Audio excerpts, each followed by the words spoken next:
22 मार्च 2024 को पुलिस निरीक्षक श्रीराम पवार इन्हें गुप्त खबरी द्वारा जानकारी मिली कि मध्य प्रदेश से सेंधवा से शिरपुर होते हुए गुजरात जाने वाले टाटा कंपनी के कंटेनर में देसी विदेशी कंपनी की शराब गैरकानूनी रूप से ले जाया जा रही है।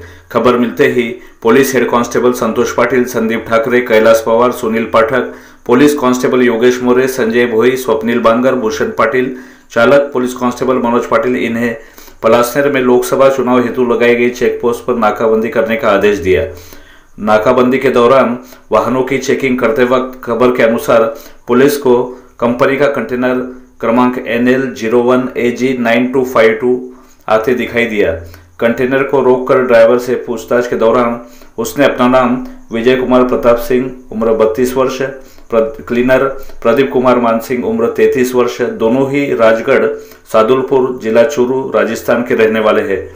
कंटेनर के भीतर के माल के बारे में पूछताछ करने पर उन्होंने कोई संतोषजनक जवाब नहीं दिया, इसलिए पंचों के समक्ष कंटेनर की तलाशी लेने पर उसमें 17,28,000 रुपये कीमत की समर स्पेशल वोडका 180 ml के 120 बॉक्स, 7,05,600 रुपये कीमत की रशियन वोडका 750 ml के 49 बॉक्स, 4,15,008 रुपये कीमत के मैकडॉल नंबर 1 180 ml के कुल 131 बॉक्स और 20 लाख रुपये कीमत का टाटा का कंटेनर, ऐसे कुल मिलाकर 48,48,008 रुपये कीमत का मुद्देमाल जब्त किया गया। उपरोक्त कार्रवाई धुलिया पुलिस अधीक्षक श्रीकांत धिवरे, अपर पुलिस अधीक्षक किशोर काळे इनके मार्गदर्शन में शिरपुर पुलिस स्टेशन के पुलिस निरीक्षक Shriram Pawar, assistant sub inspector Rafiq Mulla, police head constable Santosh Patil, Sandeep Thackeray, Kailash Pawar, Sunil Pathak, police constable Yogesh More, Sanjay भोई,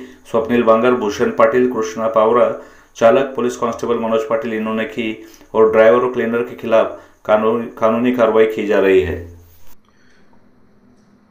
लोकसभा निवडणूक 2024 अनुषंगाने शिरपूर तालुका येथे मान्य पोलीस अधीक्षक श्रीकांत धिवरे यांच्या आदेशान्वये अवैध प्रवासी वाहतूक, अवैध वस्तूंची वाहतूक याच्यावर प्रतिबंध करून कारवाई करण्या अनुषंगाने पळासनेर येथे चेक नाका नेमण्यात आलेला आहे। दिनांक 22 मार्च 2024 रोजी पहाटे गोपनीय माहिती मिळाली, एक टाटा कंपनीचा कंटेनर ज्यामध्ये देशी विदेशी दारूचा साठा घेऊन गुजरात राज्यात जाणार आहे। त्याप्रमाणे पळासनेर येथील चेक नाका येथील अंमलदार व त्याचप्रमाणे इतर त्यांच्या मदतीला अंमलदार नेमून नाकाबंदी केली। त्या दरम्यान सदर गोपनीय माहिती मिळालेला कंटेनर त्या ठिकाणी आला। त्या कंटेनरचे चालक विजय कुमार प्रताप सिंह व क्लीनर प्रदीप कुमार मानसिंग दोघे राहणार राजस्थान यांच्याकडे कंटेनरमधील मालाबाबत विचारपूस केली असता त्यांनी मालाबाबत कुठलीही योग्य माहिती दिली नाही। त्यामुळे आम्ही सदर कंटेनर हे पोलीस स्टेशन येथे आणून पंचांसमक्ष कंटेनरची पाहणी केली। कंटेनरमध्ये एकूण 48,48,000चा अवैध मुद्देमाल आढळून आला। त्यामध्ये 17,28,000चा समर स्पेशल वोडका, 7,05,000चा रशियन वोडका व 4,15,000चा मॅकडोवेल असा अवैध दारूसाठा मिळून आला। सदर कंटेनर हे नागालँड पासिंगचे असून त्याचा नंबर नागालँड 01 AG9252 असा आहे। या अनुषंगाने शिरपूर तालुका पोलीस स्टेशन येथे गुन्हा दाखल करून त्याचा योग्य तपास करीत आहोत। धन्यवाद।